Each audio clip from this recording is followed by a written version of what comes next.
성경 180쪽에 있습니다.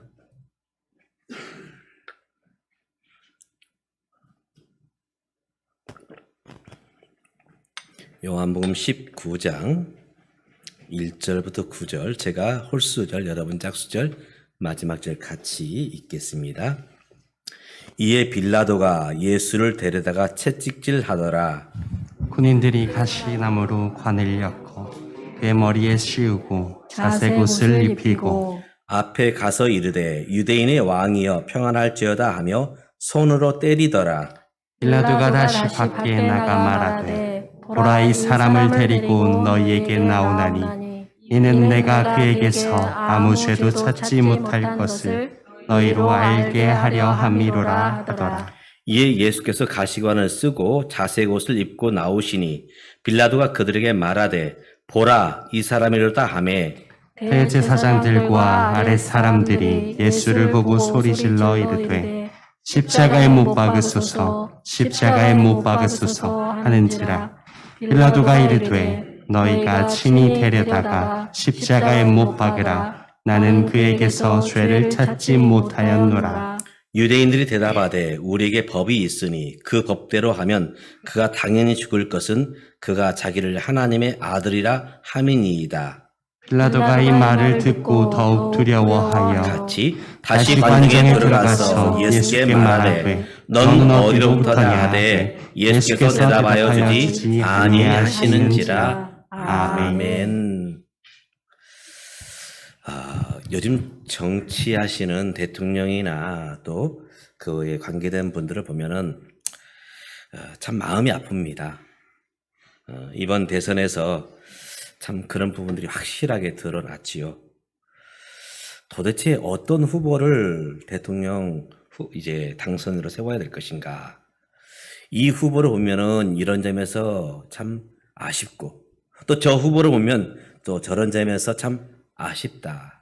그래서 도대체 누구에게 표를 찍어야 될 것인가 하는 것이 아마도 우리 대한민국의 많은 백성들의 심정이었을 것입니다. 왜냐하면 참 모든 백성들에게 귀감이 되고 흠이 없는, 도덕적으로 아무런 흠이 없는 그런 분 찾기가 참 쉽지 않았습니다. 저도 투표를 하면서 참 마음이 좀 힘들었어요. 참 도대체 이 땅에 존경받을 만한 그런 대통령 후보가 없는가. 그러던 중에 뉴스를 통해서 짤막하게 어떤 한 분을 소개를 하더라고요. 그분은 한남동의 슈바이처, 이렇게 불리우는 분입니다. 한남동의 슈바이처. 혹시 이분에 대해서 뉴스를 들어보셨습니까? 너무나 짤막하게 뉴스를 스쳐 지나가더라고요. 좀 이런 분들은 좀 오랫동안 됐으시면 뭐 청와대 계신 분이나 들어갈 분이나 그런 분들은 좀 조금만 발송하고 좀 이렇게 귀감이 되고 존경받을 만한 분은 좀 오랫동안 뉴스를 했으면 하는데, 한남동의 슈바이처라는 분은 이름은 장응복 장로님이십니다. 저는 장로님이라는 얘기를 듣고 얼마나 감사했는지. 물론 대중방송에서는 장로님이라고 소개하지 않고 이제 장응복 의사 선생님 이렇게 얘기를 하더라고요.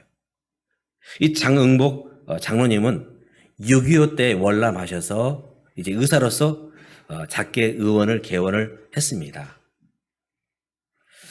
그러면서 이 장응복 장로님은 의술을 통해서 많은 이제 아파하는 분들을 치료해 줍니다. 적은 비용으로 많은 환자들을 정말 주님의 사랑으로 대했고 또 주님의 사랑을 가지고 그들을 치료를 해 주었어요. 그리고 얼마 전에 이제 이분이 하나님 부르심 받았는데 이분이 돌아가시면서 유언을 남겼습니다. 나의 모든 재산, 그분이 가진 재산이 많더라고요. 113억. 그 엄청난 그 이제 금액을 한동대학에 다 기부를 했습니다. 이때 기자가 그 자녀들에게 묻습니다. 아버지가 이렇게 113억, 참 엄청난 돈인데 이렇게 기부하시는데 아깝지 않느냐? 근데 참 그 아버지 그 아들들이더라고요. 아버지의 평생 모토는 배워서 남 주자, 벌어서 이 사회를 이바지하자, 그런 모토를 가지고 사셨대요. 또 자녀들에게도 그렇게 늘 양육하며 훈계를 하셨다고 하는 것입니다.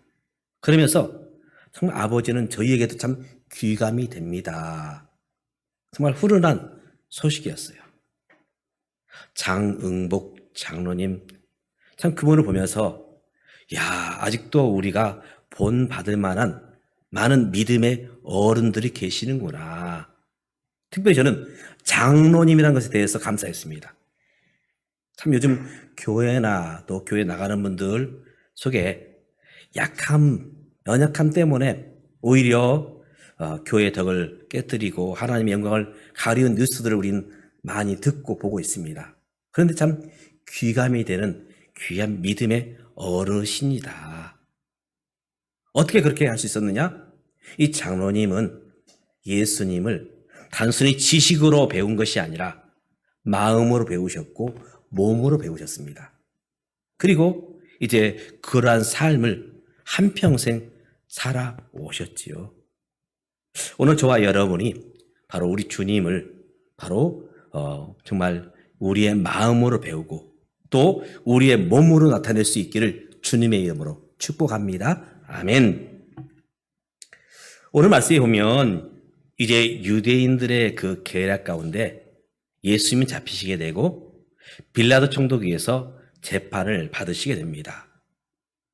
총독 빌라도는 예수님을 신문하고 그리고 이제 부하들을 시켜서 이제 머리에는 가시관을 씌우게 하고 그리고 이제 자색 옷 붉은 옷을 입혀서 군중들 앞에 서게 하죠. 그러면서 이렇게 외칩니다. 보라! 이 사람이로다. 한번 따라서 해볼까요? 보라! 보라, 이 사람이로다. 이 사람이로다. 예수님을 보면서 이제 군중들 향해서 봐라! 이 사람이다. 오늘 우리가 주님을 바라보아야 됩니다. 왜냐하면 사람은 무엇을 바라보는가? 여기에 따라서 그의 삶이 결정이 됩니다. 어떤 것을 바라보며 이제 우리가 삶을 살아가느냐. 바로 그것은 그의 인생이요 삶이 되는 것이죠. 고 장응복 장로님은 평생 예수님을 바라보며 예수님을 닮고자 애썼습니다. 참 그래서 모든 사람에게 귀감이 되는 귀한 믿음의 어르신으로 우리에게 이제 보여주셨습니다. 그런데 이 보라 이 사람이다 이렇게 외쳤던 총독 빌라도는 사실은 예수님을 바로 보지 못했다는 것이 안타까운 사실입니다. 예수님을 보았어요. 저 나사렛에서 나온 선지자, 위대한 스승, 많은 사람들에게 이제 위로하고 격려의 메시지를 전한 그러한 자. 이것이 빌라도 총독이 보고 있는 이제 예수님에 대한 평가입니다. 그렇기 때문에 그는 이 메시아를 보면서도 구원자이신 예수님을 보면서도 사실은 구원받지 못한 그런 안타까운 모습을 보게 되는 것이죠. 총독 빌라도 그는 로마 군인으로서 이제 유다 땅에 와서 통치하는 황제를 대신해 통치하는 막강한 권력자입니다. 그렇기 때문에 예수님을 신문하면서도 재판을 하면서도 예수님을 향해서 그는 이렇게 이야기를 합니다. 내가 너를 놓아줄 권세도 있고 또 내가 너를 십자가에 못 박을 권세도 있다. 그렇습니다. 당시의 총독은 어마어마한 힘이 있었어요. 로마 황제를 대신해서 생명을 살리기도 하고 생명을 죽이기도 하는 그런 엄청난 힘이 있었습니다. 그러나 그는 참으로 불행한 사람이죠. 예수님을 만났습니다. 예수님을 보았습니다. 그러나 자신의 구주로 하나님께서 이 온 인류를 위해서 십자가에 내어주신 바로 그래서 그 예수를 통해서 구원받게 하신 메시아로는 구원자로는 이 총독 빌라도가 바라보지 못했다는 것입니다. 당시 총독 빌라도는 예루살렘과 사마리아 그리고 이듬해 온 땅을 통치하는 참으로 막강한 권력자입니다. 물론 헤로당이 있었지만 실질적인 힘은 누구에게서 나오느냐? 총독에게서 나옵니다. 총독 빌라도에 의해서. 그렇기 때문에 이제 이 재판장으로서 이 재판장 자리에 앉아 있는 것이죠. 총독 빌라도는 예수님에 대한 이미 정보를 알고 있었습니다. 보고를 다 듣고 있었어요. 그는 나사렛에서 나왔고 그는 누구의 아들이며 누구의 자녀인가? 또 그와 함께한 이들은 누구인가? 그의 행적은 어디 다니고 있는가? 이미 많은 정보망을 통해서 예수님에 대한 정보를 다 가지고 있었습니다. 총독 빌라도가 생각해 볼 때에 예수님에게는 죄가 없었어요. 죄가 조금이라도 발견됐으면 총독 빌라도가 먼저 예수님을 잡아 가뒀을 것입니다. 그리고 어떤 법적인 조치를 했을 것입니다. 그러나 지금까지 이 재판에 있기까지 총독 빌라도는 그 어느 것도 행하지 않았죠. 저 예수는 죄가 없어. 이미 총독 빌라도는 알고 있었습니다. 그런데 대제사장 가야바와 또 그를 둘러싼 많은 유대 지도자들에 의해서 예수님이 재판에 넘겨지게 됩니다. 이것이 그들의 모략임을, 그들의 관계임을 이미 총독 빌라도는 간파하고 있었지요. 그렇기 때문에 3번씩이나 예수님을 석방하려고 애를 썼습니다. 그런데 석방하지 못하고 결국 예수님을 십자가에 내어주고 말게 됩니다. 총독 빌라도가 이제 임기를 다 마치고 고국으로 돌아갑니다. 그의 결말이 어떠한가? 유대 역사가인 요세푸스는 이 빌라도 총독이 이제 로마로 돌아갔지만 거기에서 이제 황제에 의해서 축출을 당하게 됩니다. 권력에서 쫓겨나요. 그리고 감옥에 갇혀지게 됩니다. 결국 이제 권력에서 밀려났고 그는 이제 한탄하다가 감옥에서 자살함으로써 인생을 마치게 됩니다. 참 이런 얘기를 듣고 있노라면 참 많은 것을 가지고 있었는데 왜 저렇게 비극적인 삶으로 마쳐야 했는가? 이때 그가 정말 예수 그리스도를 온전히 만날 수 있었더라면, 예수 그리스도를 바라볼 수 있었더라면 인생이 바뀌어졌을 텐데 많은 사람을 향해서는 이 예수를 보아라 그렇게 말했지만 정작 그 자신은 예수를 온전히 바라보지 못했다는 그 안타까움을 금할 길이 없는 것입니다. 왜 그가 이렇게 정말 안타까운 결정을 하고 말았는가? 예수님을 십자가에 못 박는 그런 결정을 하고 말았는가? 우리 예배를 시작할 때에도 우리 함께 믿음의 고백인 사도신경을 했습니다. 본디오 빌라도에게 고난을 받으사. 많은 분들이 믿음의 고백을 할 때마다 총독 빌라도에서 예수님이 고난을 받으셨다. 참 안타까운 일이죠. 이런 잘못된 결정으로 할 수밖에 없었던 것은 그가 예수님을 바라보지 못했기 때문에, 예수님을 올바로 만나지 못했기 때문에 사실은 안타까운 삶으로 그가 결론 짓고 마는 것입니다. 그는 황제에게 잘 보이려고 사실은 총독으로서 많은 일들을 했습니다. 또 현지에서 식민지의 백성들에게 어떻게든지 인심을 얻어보려고 애를 썼어요.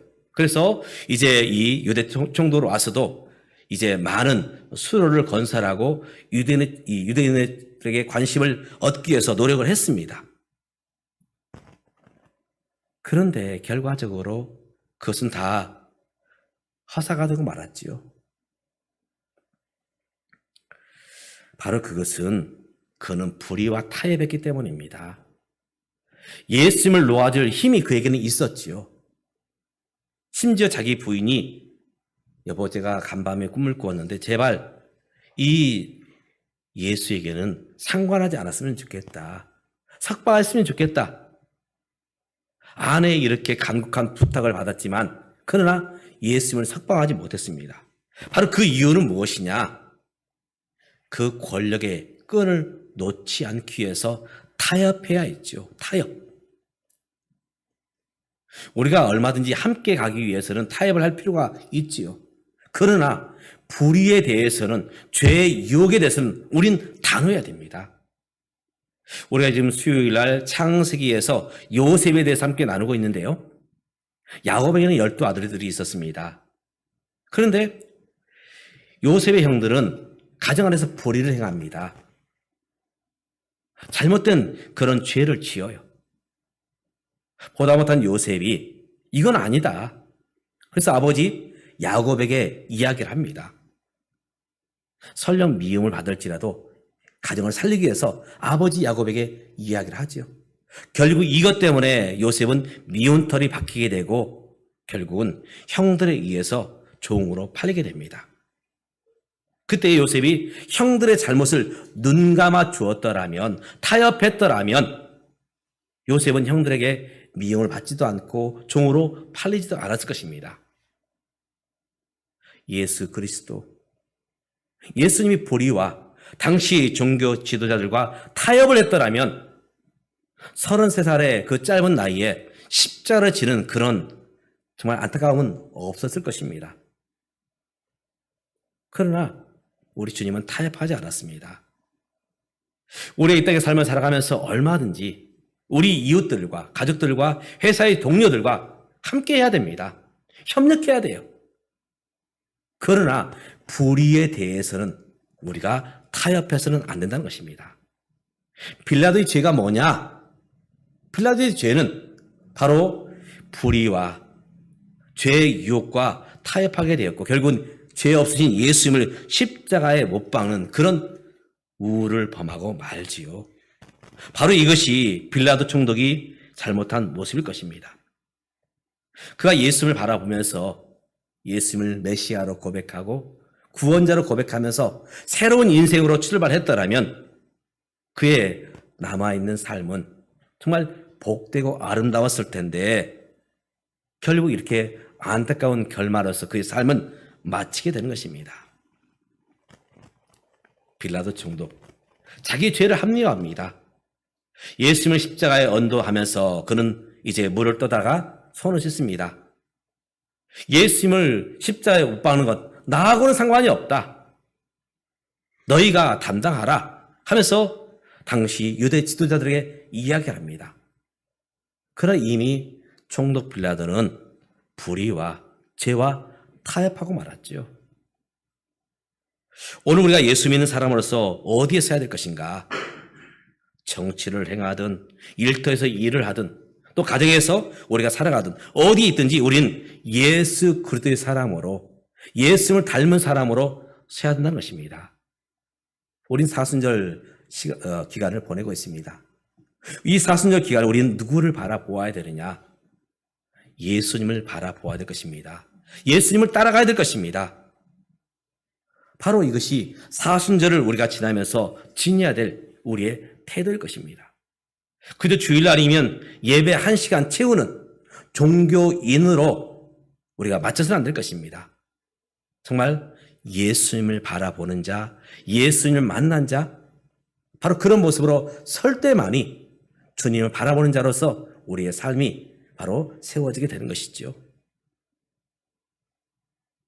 베드로가 풍랑 위를 걸어가게 됩니다. 누구를 바라보고 나가게 되죠? 예수 그리스도를 바라볼 때 그런 풍랑이 바다 위를 걷게 돼요. 그런데 그가 예수님 바라보지 않고 풍랑을 바라볼 때 그는 풍랑 속에 물속에 파도 속에 빠지고 맙니다. 오늘 우리의 삶도 마찬가지입니다. 예수님을 바라보고 가면 우리 삶 가운데 일어나는 모든 풍랑들을 우리는 이겨나갈 수가 있습니다. 그러나 풍랑에만 우리의 시선이 집중되다 보면 결국에는 불의와 타협하게 되고 죄의 유혹 앞에 넘어지고 마는 것이죠. 우리가 어떻게 해야 믿음의 사람으로 승리할 수 있느냐? 주님을 바라보아야 되는 것입니다.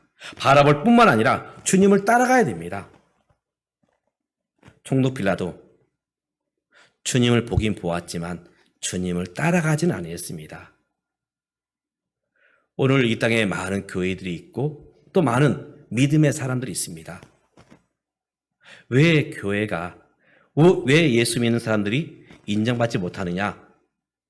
주님을 보았지만, 마치 총독 빌라도처럼 주님을 보았지만 주님을 따라가지 않기 때문에 사실은 교회가 또 믿는 자들이 사람들에게 손가락질 받고 있는 것이죠. 여러분이 이렇게 헌금해 주셔서 좋은 음향 이제 이 시스템을 갖추게 되었습니다. 이제 이 스피커도 참 좋은 제품입니다. 그리고 이 스피커로 이 음성을 내보내는 저 뒤에는 앰프가 있는데요. 앰프도 참 귀한 거고 좋은 거예요. 어제 제가 우리 김동호 목사님 설교를 들으면서 그분이 그런 얘기를 하시더라고요. 그 목사님이 방송 설교를 통해서 교회 건축에 대해서 얘기를 하더라고요. 교회 건축 참 중요하다. 근데 중요한 것은 아무리 교회 건물이 아름답고 웅장해도 그곳에서 온전한 예배가 이루어지지 않는다면, 그곳에서 예수님을 닮지 않는다면 그 건물은 하나의 건물로서만 남아있게 된다. 아무리 광야이고 초가상간이라 할지라도 그 작은 운막 같은 예배쳐서 그곳에서 예배를 드리고 주님을 닮아간다면 그것은 아름다운 성전이 되는 것이다. 저는 우리 교우들이 또 제가 이 동네에서 또 여러분 일하는 일터에서 주님을 나타내는 스피커가 되었으면 좋겠다. 좋은 주님을 나타내는 좋은 음향기가 되었으면 좋겠다. 아무리 교회가 멋있고 훌륭한 음향기를 갖추어도 예수님을 바라보지 못하고 예수님을 닮아가지 못한다면 사실은 결론은 아무짝에도 쓸모없는 그런 맛을 잃은 소금과 같고 빛을 잃은 바로 등대와 같은 것입니다.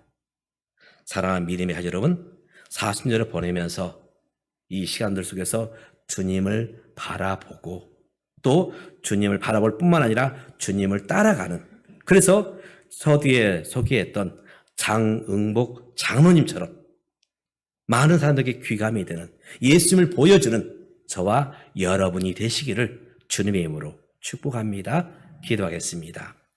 하나님, 오늘 우리가 주님의 이름을 부릅니다. 또 예배를 드립니다. 그러나 주님을 머리로만 알아감이 아니라, 단순히 우리의 시각적으로 주님을 바라봄이 아니라 우리의 마음으로 주님을 바라보며 우리의 몸으로 주님을 나타낼 수 있도록 주님을 따라가는 자 될 수 있도록 도와주시옵소서. 주님을 바라보겠사오니 주님을 따라가겠사오니 하나님 우리를 붙잡아 주시옵소서. 우리를 통해서 예수 그리스도가 나타나며 하나님의 나라가 이루어지게 도와주시옵소서. 예수님의 이름으로 기도드리옵나이다. 아멘. 찬송가 254장입니다. 254장.